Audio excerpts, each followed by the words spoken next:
Hello friends, स्वागत है आप सबका आपके अपने यूट्यूब चैनल पर। आज हम लोग बाल विकास एवं शिक्षा शास्त्र के अंतर्गत शिक्षा मनोविज्ञान के संपूर्ण सिद्धांत और उनके प्रतिपादकों को पढ़ेंगे। तो आइए शुरू करते हैं अपनी क्लास को।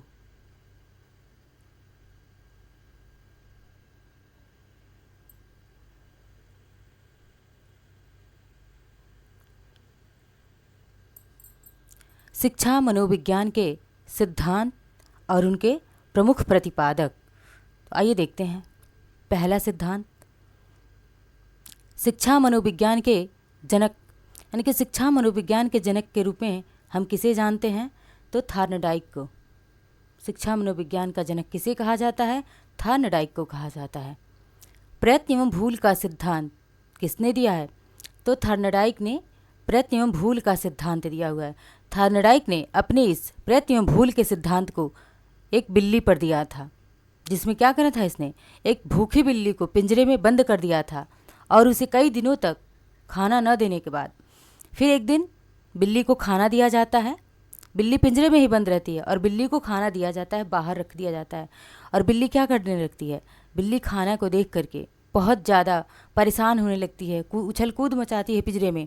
और फिर एक खटका लगा रहता है उस पिंजरे में। उस खटके पे उस बिल्ली का पैर जाता है, खटका खुल जाता है, बिल्ली आकर के भोजन कर लेती है। तो बिल्ली क्या करती है? उस पिंजरे से बाहर आने के लिए बार बार प्रयास और भूल करती है। यानी कि बार बार वो खटके पे उसका पैर तो अनजाने में लग जाता था, लेकिन वो समझ नहीं पाती थी कि इस खटके पे ही पैर दबाने से मैं बाहर निकल जाऊंगी। लेकिन वो ऐसा बार बार करती है। फिर बिल्ली को समझ में आता है कि मुझे इस खटके पे अपना पैर दबाना है और पिंजरा खुलेगा और मैं बाहर जाके वो भोजन कर लूँगी। तो यही थार्नडाइक का प्रयास एवं भूल का सिद्धांत है। आते हैं प्रयास एवं त्रुटि का सिद्धांत भी किसने दिया है? थार्नडाइक ने ही दिया है। प्रयास एवं त्रुटि का सिद्धांत कि इंसान, कोई जीव क्या करता है? प्रयास करता है किसी कार्य को करने के लिए, उससे क्या होती हैं? गलतियां भी होती है, लेकिन इंसान बार बार गलतियां करके क्या करता है? एक दिन सीख जाता है और वो सही कार्य को करने लगता है। ये थार्नडाइक का प्रयास एवं त्रुटि का सिद्धांत है। संयोजनवाद का सिद्धांत। संयोजनवाद का सिद्धांत किसने दिया है? तो संयोजनवाद का सिद्धांत थार्नडाइक ने दिया है। S R theory. S R theory भी किसने दिया है? एस आर थियरी यानी कि स्टिमुलस रिस्पॉन्स थियरी किसने दिया है? थार्नडाइक ने दिया है कि किसी भी उद्दीपक को देखकर इंसान क्या करता है? रिस्पॉन्स करने। जैसे बिल्ली क्या कर रही थी वहाँ भोजन को देख के।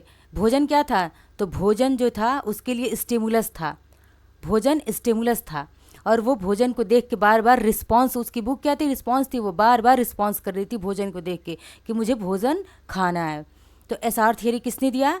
Stimulus and response theory Thorndike ने दिया है। संबंधवाद का सिद्धांत भी किसने दिया है? संबंधवाद का सिद्धांत भी थार्नडाइक ने दिया है। थार्नडाइक ने। बुद्धि परीक्षण का जन्मदाता किसे कहा जाता है? यानी कि बुद्धि परीक्षण का जन्मदाता किसे कहा जाता है? बिने साइमन को कहा जाता है। 1905 में बिने साइमन ने बुद्धि परीक्षण का सिद्धांत दिया था। एक खंड बुद्धि और त्रिखंड बुद्धि का सिद्धांत किसने दिया है? तो बुद्धि का एक खंड का सिद्धांत और त्रिखंड का सिद्धांत ये दिया है, स्फीयरमैन ने दिया हुआ है। त्रिआयामी बुद्धि का सिद्धांत किसने दिया है? तो गिलफोर्ड। गिलफोर्ड ने त्रिआयामी बुद्धि का सिद्धांत दिया है। बुद्धि संरचना का सिद्धांत भी किसने दिया है? गिलफोर्ड ने ही बुद्धि संरचना का सिद्धांत, यानी कि गिलफोर्ड ने 2 सिद्धांत दिए हैं। कौन कौन से? त्रिआयामी बुद्धि का सिद्धांत और बुद्धि संरचना का सिद्धांत। पदानुक्रम, इसे हम क्रम या क्रमिक बुद्धि सिद्धांत भी कहते हैं। पदानुक्रम भी कहेंगे या फिर इसे हम कहेंगे क्रमिक बुद्धि सिद्धांत। इसे कहेंगे हम क्रमिक बुद्धि सिद्धांत। किसने दिया हुआ है? तो ये दिया हुआ है वर्ट और वर्नन ने दिया हुआ है। क्रमिक बुद्धि या पदानुक्रम बुद्धि का सिद्धांत वर्ट और वर्नन महोदय ने दिया है। तरल व ठोस बुद्धि का सिद्धांत। तरल और ठोस बुद्धि का सिद्धांत किसने दिया है? तो ये दिया है आर बी कैटल ने। कैटल महोदय ने जो तरल और ठोस बुद्धि का सिद्धांत दिया हुआ है। बुद्धि क और बुद्धि ख, यानी कि जो इंटेलिजेंस का टाइप क और टाइप ख बुद्धि का सिद्धांत किसने दिया है? हेब महोदय ने दिया हुआ है। बुद्धि क और बुद्धि ख टाइप का किसने दिया है? हेब महोदय ने दिया है। बुद्धि का अगला है बुद्धि इकाई का सिद्धांत, यानी कि बुद्धि इकाई का सिद्धांत किसने दिया है? स्टर्न व जॉनसन महोदय ने। स्टर्न व जॉनसन ने बुद्धि का इकाई सिद्धांत दिया हुआ है। संरचनावाद का जनक हम किसे कहते हैं? विलियम वुंट को कहते हैं संरचनावाद का जनक। इनका जन्म कहाँ पे हुआ था? तो जर्मनी के लिप्जिंग शहर में। ये कहाँ से बिलोंग करते हैं विलियम वुंट? तो जर्मनी के लिप्जिंग शहर में ये बिलोंग करते हैं और ये संरचनावाद के जनक कहे जाते हैं। विकासात्मक मनोविज्ञान के प्रतिपादक किसे माना जाता है? जीन पियाजे। जीन पियाजे को विकासात्मक मनोविज्ञान का प्रतिपादक माना जाता है। ये कहाँ से बिलोंग करते हैं? तो ये जो है स्विट्जरलैंड से। कहाँ से? स्विट्जरलैंड से बिलोंग करते हैं जीन पियाजे। इन्होंने कॉग्निटिव डेवलपमेंट का सिद्धांत दिया है, संज्ञानात्मक विकास का सिद्धांत दिया हुआ है। मूल प्रवृत्ति का सिद्धांत किसने दिया है? मैकडूगल ने दिया है मूल प्रवृत्ति का सिद्धांत। और ये मूल प्रवृत्तियाँ मैकडूगल ने कितनी मूल प्रवृत्तियाँ बताई हैं? तो मैकडूगल ने 14 मूल प्रवृत्तियाँ की बात करी है। मानव में कितनी मूल प्रवृत्तियाँ होती है? 14। और मैकडूगल कहते हैं कि जो मूल प्रवृत्तियाँ होती हैं वो जन्मजात होती हैं, जन्म से होती हैं, वो इंसान बदल नहीं सकता। जैसे कि कुत्ता भोजन को देख के क्या करता है? लार टपकाता है। तो कुत्ते का वो लार टपकाना क्या है? उसने सीखा नहीं है आके समाज में, जबकि वो उसको जो है वंशानुगत है, हेरिडिटी से मिला है उसे, उसकी वह मूल प्रवृत्ति है, तो वो नहीं बदली जा सकती है। कौवा जैसे काव काव बोलता है, वो क्या है?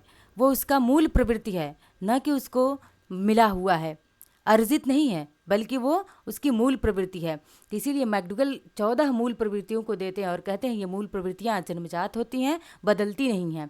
हार्मिक सिद्धांत किसने दिया है? तो हार्मिक सिद्धांत भी मैकडूगल ने दिया हुआ है। सक्रिय अनुबंधन का सिद्धांत, सक्रिय अनुबंधन का सिद्धांत किसने दिया है? B.F. स्किनर ने। B.F. स्किनर महोदय ने सक्रिय अनुबंधन का सिद्धांत या क्रिया प्रसूत अनुबंधन का सिद्धांत, दोनों सिद्धांत किसने दिया है? तो B.F. स्किनर ने दिया हुआ। स्किनर ने अपना प्रयोग किस पर करा है? तो स्किनर ने अपना प्रयोग जो है कबूतर पर करा हुआ है। किस पर करा हुआ है? स्किनर ने अपना प्रयोग कबूतर पर प्रयोग करा है स्किनर ने। आते हैं अगला, अनुकूलित अनुक्रिया सिद्धांत। अनुकूलित अनुक्रिया सिद्धांत, ये सारे सिद्धांत जो है विभिन्न परीक्षाओं में, टेट, सीटेट या फिर सुपर टेट, सब में पूछा गया है। इसीलिए सारे सिद्धांत क्या है? बहुत ही महत्वपूर्ण है।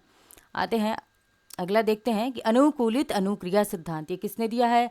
तो ये पावलोव ने दिया हुआ है। संबंध प्रत्यावर्तन का सिद्धांत, ये सुपर टेट में पूछा गया प्रश्न है।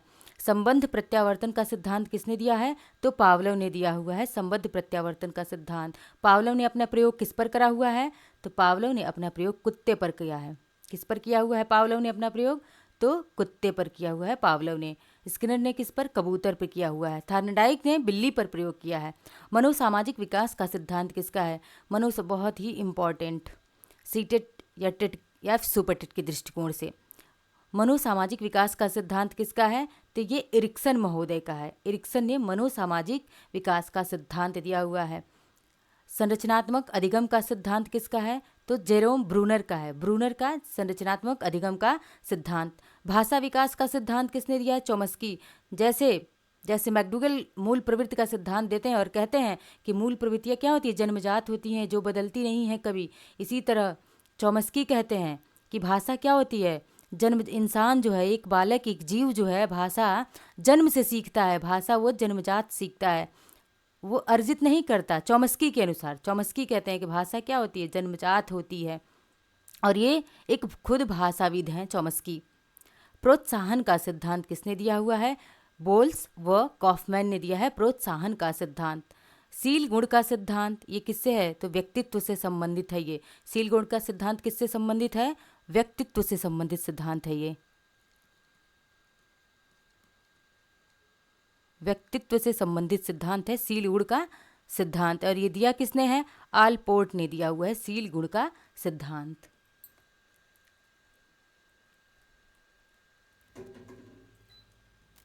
अगला है व्यक्तित्व मापन का सिद्धांत। किसने दिया है?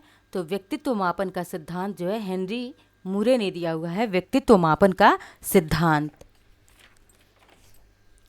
अगला है प्रासंगिक अंतर्बोध का सिद्धांत, यानी कि प्रासंगिक अंतर्बोध का सिद्धांत किसने दिया है? तो मॉर्गन व मूरे ने दिया है। प्रासंगिक अंतर्बोध को हम शॉर्ट फॉर्म में क्या कहते हैं? तो इसे हम कहते हैं टैट कहते हैं, TAT, टैट कहते हैं, यानी कि थीमेटिक अपरसेप्शन टेस्ट कहते हैं इसे। और इसमें क्या होता है, थीमेटिक अपरसेप्शन टेस्ट, इसको दिया कब हेनरी मुरे ने, तो 1935 में, 1935 में इसको टैट को दिया था। और इन्होंने कहा कि स्टैट में कितने कार्ड होते हैं, कुल 31 कार्ड होते हैं, जो कि 10 10 10 और 10, यानी कि 10 कार्ड किसके होते हैं, ये मेल के लिए होते हैं, और ये 10 कार्ड किसके लिए होते हैं, फीमेल के लिए होते हैं। और जो है 30 कार्ड हो गए तो पूरे हमारे 20 कार्ड हो गए, 10 मेल 10 फीमेल, और जो हमारे बचे हुए 10 हैं ये किसके लिए होते हैं, बोथ के लिए होते हैं, यानी कि मेल फीमेल इन बोथ के लिए, दोनों के लिए होते हैं।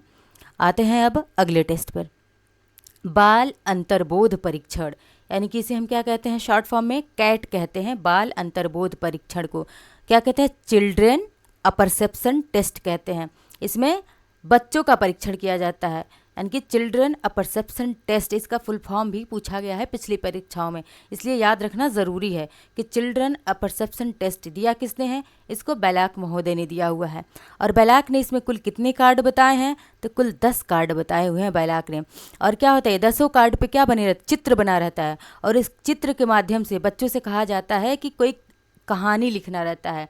अब बच्चा जो है, इसके माध्यम से जो बच्चा अगर उस चित्र के माध्यम से जैसी कहानी दर्शाई गई है सही लिखता है, तो जिस बच्चे का अगर बुद्धि लब्धि 140 है, वो क्या सही कहानी को लिखता है, तो वो बच्चा कैसा होता है, प्रतिभाशाली माना जाता है। और जिस बच्चे ने उस कहानी का कुछ कहानी से मतलब जो कार्ड कह रहा है उससे इतर लिखा, तो उस बच्चे का मेंटल लेवल कैसा है, वो लो मेंटल लेवल का है। तो यानी कि कैट में हम क्या देखते हैं, तो चिल्ड्रन अपरसेप्शन टेस्ट देखते हैं कि बाल अंतर्बोध परीक्षण देखते हैं, और ये दिया किसने है, बेलाक महोदय ने दिया है।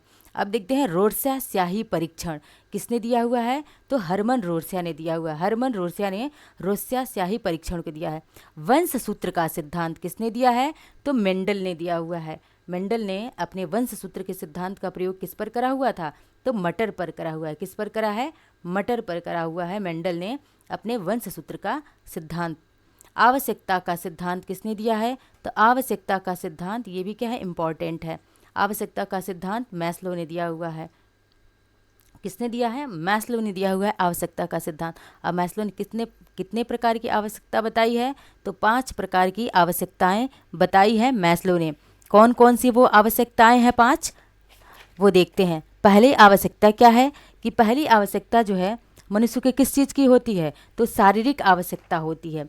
शारीरिक आवश्यकता के बाद से कौन सी आवश्यकता आती है, तो इंसान को सुरक्षा। पहले अगर हमारी जो शारीरिक आवश्यकता पूरी हो जाएगी तो हम क्या करेंगे, हमें सुरक्षा चाहिए, सुरक्षा की आवश्यकता। और सुरक्षा के बाद हमें क्या चाहिए, फिर फैमिली का जो है क्या चाहिए, हमें फैमिली का प्यार चाहिए। और प्यार मिलने के बाद हमें क्या चाहिए, फिर रिस्पेक्ट की याद आती है कि हमें आत्मसम्मान चाहिए। और अंतिम जो आता है क्या, आत्मबोध, यानी कि सेल्फ एक्चुअलाइजेशन की बात होती है। यानी कि मैस्लो ने ये 5 प्रकार की आवश्यकताएं बताई हैं। पहली कैसी नीड है, तो पहली शारीरिक यानी कि फिजिकल नीड, दूसरी सेफ्टी, पहली फिजिकल नीड की बात करते हैं, दूसरी सेफ्टी की बात करते हैं, तीसरा लव की बात करते हैं, और फिर क्या आता है, तो आत्मसम्मान, इनका प्रेस्टीज की बात करते हैं। उसके बाद से जो है क्या करते हैं, सेल्फ एक्चुअलाइजेशन की बात करते हैं। कौन, मैस्लो महोदय अपनी आवश्यकता के सिद्धांत में। अब आता है अगला, शास्त्रीय अनुबंधन का सिद्धांत। शास्त्रीय अनुबंधन का सिद्धांत किसने दिया है, पावलोव ने। पावलोव ने अपना प्रयोग किस पर करा हुआ है, तो कुत्ते पर किया है। प्रबलन का सिद्धांत, यानी कि प्रबलन का सिद्धांत किसने दिया है, C.H. हल ने प्रबलन का सिद्धांत दिया है। अब आता है सबलीकरण का सिद्धांत। प्रबलन का सिद्धांत और सबलीकरण का सिद्धांत दोनों किसने दिया है, तो C.H. हल महोदय ने दिया है। प्रणोद या अंतर्नोद का सिद्धांत, इसे हम कहते हैं प्रणोद या अंतर्नोद का सिद्धांत भी किसने दिया है, हल ने दिया हुआ है। सूझ या अंतर्दृष्टि का सिद्धांत किसका है, सूझ या अंतर, यानी कि इसे हम क्या कहते हैं, इसे हम कहते हैं साइन थियरी, यानी कि सूझ या अंतर्दृष्टि का सिद्धांत किसने दिया है, कोहलर ने दिया हुआ है। कोहलर ने अपना प्रयोग किस पर करा है, तो चिंपैंजी पर करा है। उसका नाम क्या था, तो सुल्तान नाम के एक चिंपैंजी पर कोहलर ने अपना प्रयोग किया हुआ है। सूझ या अंतर्दृष्टि का सिद्धांत। अधिगम सूक्ष्म का सिद्धांत भी किसने दिया है, अधिगम सूक्ष्म का सिद्धांत भी कोहलर ने दिया है। तरल बुद्धि का सिद्धांत, यानी कि तरल बुद्धि का सिद्धांत किसने दिया हुआ है, तो कुर्ट लेविन ने दिया हुआ है। कुर्ट लेविन, या इनको हम कर्ट लेविन भी कहते हैं।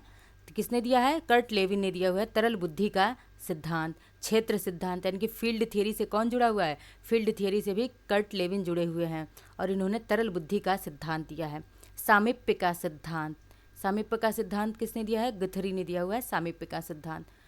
चिन्ह सिद्धांत टॉलमैन ने दिया है। चिन्ह सिद्धांत किसने दिया है? टॉलमैन ने दिया है। व्यवहारवाद का जनक किसे माना जाता है? व्यवहारवाद का जनक हम किसे कहते हैं? वॉटसन को कहते हैं। वॉटसन कहते हैं कि बालक क्या होता है? एक कोरी कागज़ की तरह होता है और उसे जैसा चाहें वैसा बनाया जा सकता है। चाहे उसे चोर बना सकते हैं और चाहे उसे हम क्या बना सकते हैं? डीएम, एसडीएम, कुछ भी बना सकते हैं। तो ये व्यवहारवाद के जनक कौन माने जाते हैं? वॉटसन माने जाते हैं। व्यवहारवाद का सिद्धांत किसने दिया हुआ है? क्लार्क हल ने। देखिए व्यवहारवाद के जनक कौन है? फादर हैं वॉटसन, लेकिन व्यवहारवाद का सिद्धांत दिया किसने है? क्लार्क हल ने दिया हुआ है। अधिगम का सिद्धांत किसने दिया है? सामाजिक अधिगम का सिद्धांत बंडूरा का है। किसका है? बंडूरा ने दिया है सामाजिक अधिगम का सिद्धांत। पुनरावृत्ति का सिद्धांत किसने दिया? स्टैनले हॉल ने दिया है। स्टैनले हॉल ने एडोलसेंस के बारे में, किशोरावस्था के बारे में, इनका एक प्रसिद्ध कथन है कि किशोरावस्था तनाव तूफान की अवस्था होती है। अधिगम सोपान की बात कौन करते हैं? तो अधिगम सोपान की बात गेने करते हैं। और उन्होंने कितने सोपान बताए हैं? तो इन्होंने कुल 8 सोपान बताए हैं अधिगम सोपान के, गेने ने। ये रही आज की हमारी क्लास। आई होप क्लास आप लोगों को पसंद आया होगा। मैंने ऑलमोस्ट सारे सिद्धांत और उनके प्रतिपादकों को कवर करने की कोशिश करी है। तो वीडियो पसंद आए तो लाइक, शेयर, सब्सक्राइब ज़रूर करें। धन्यवाद।